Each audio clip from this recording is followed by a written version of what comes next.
So just really quick, Andy, like if I were to ask you, say 5 months ago, like before we even hooked up, like where was your head before you started this podcast about like the roadblocks you anticipated and things like that? Like take me back to 5 months ago and where you were with this idea around doing a podcast.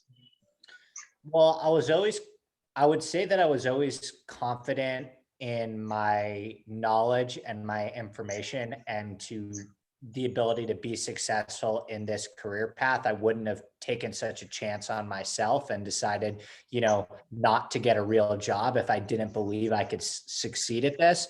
But I am terrified of tech. I continue to be, although I've gotten far less terrified thanks to you and learning some more stuff. But I just felt like the reason why I contacted you in the first place was because I needed somebody to help me get from point A to point B. I always felt like if I knew what to do, marketing wise, tech wise, distribution wise, nuts and bolts wise, Right. then the meat and potato stuff, I had talent in that area covered. But I knew that this was something that I wanted to do, but I really needed to. I had no roadmap, Right. and now I feel like I have a roadmap. Yeah, I would say you do. I mean, I think, the momentum that you've got right now is great. And I mean, you're in the golf space and here we are recording this in May and we're one major down, three to go. But as you said many times, it's not even just those majors in the golf schedule, from now to the end of September or whenever, mid-September, like this is your season, so it's great to be able to be hitting that stride as you're coming into what is going to be the for fun, busy, filled with information months ahead of you. So as opposed to trying to just be finding your feet right now as you're getting into the PGA, the Open, and stuff like that. So, yeah. So now, like you've got that game plan, but like what excites you most about like that road moving forward with your podcast and your business? I feel a couple things. I feel like monetization and being recognized and being noticed feels like I would probably say in the first couple of months, I'm still in the first couple of months, but certainly in the first couple of months of doing my website and the first couple of episodes of my podcast, there was always that sneaking suspicion in the back of my head where I was like, this is really fun and great, but the reality of the situation is it is going to take not a miracle, but I am so far removed from ever conceiving being able to like live and raise a family doing this. And at some point in time, I will probably have to get a real job and quit this.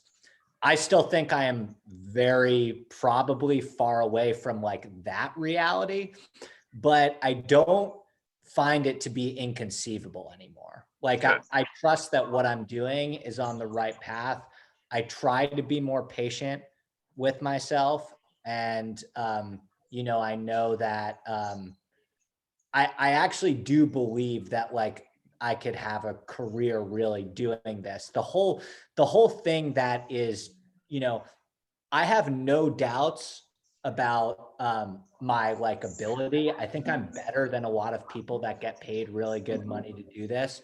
The only thing that we're not there yet, and I hope to get there soon, but I'm also trying to be patient, is like getting to a point where this could be monetized, because a lot of the other boxes I've actually checked.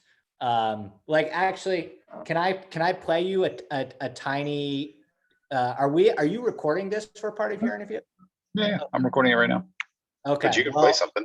Okay. So So I just want to play you. So remember when we had our first meeting and you said, who are you trying to emulate? Like, who are the big people in this industry? So I can do some research on my own end and kind of see what you're looking for.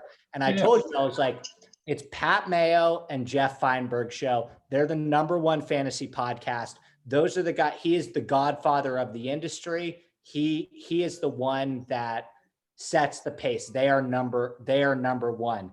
Let me play you this clip from the Pat Mayo show today, which gets the #1 amount of views in the space that I'm in. Okay. Players in the field averaging over 1 stroke gained. Ball striking on course is over 7,400 yards in his last 24 rounds. Oh, are you?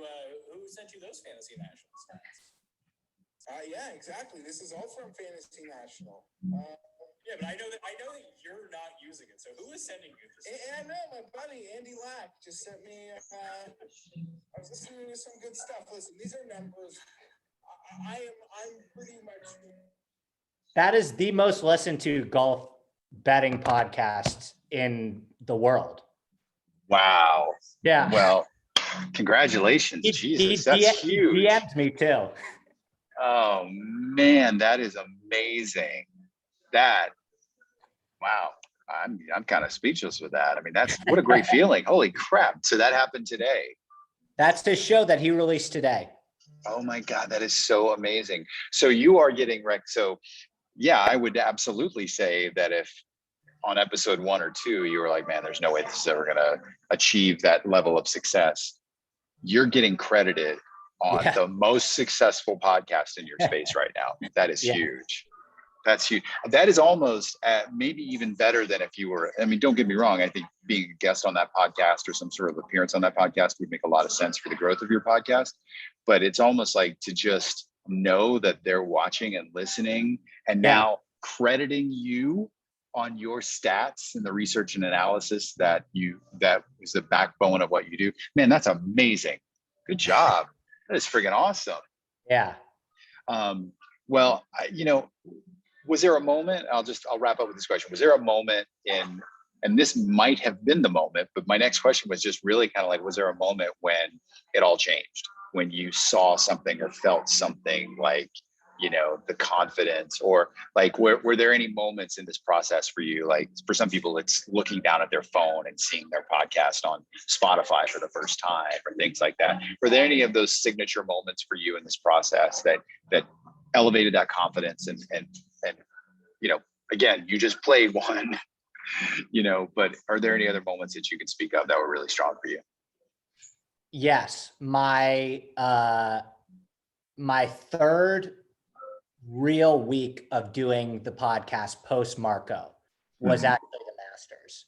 I've actually, I mean, if we're talking about a post Marco universe, I've done like 7 episodes. I think the Masters was like 6 weeks ago, but yes, the Masters week when the guy that I wanted so badly, hey Grace, I'm just doing a meeting. The guy that I wanted so badly on my podcast that I look up to, when I had him on the podcast, I went toe to toe with him. I held my own.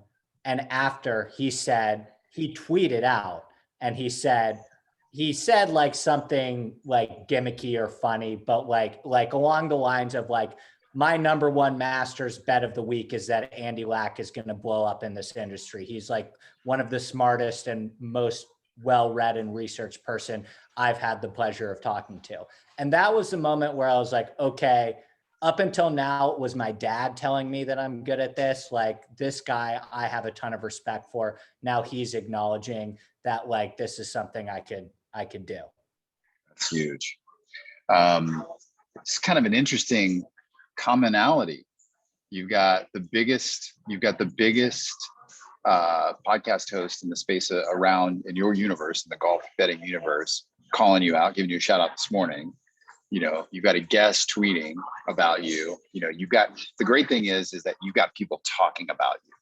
Yes. And I think you know, at the end of the day, they're talking about you because of your abilities and the ability to construct information and research and analysis, which was, you know, that goes back to, you know, you've been doing that for years, but they're talking about you because now they have a way to listen to you on a consistent basis, you know, and you're publishing, you know, what you did 3 episodes last week with your recaps and things like that. I just think, you know, with your podcast, you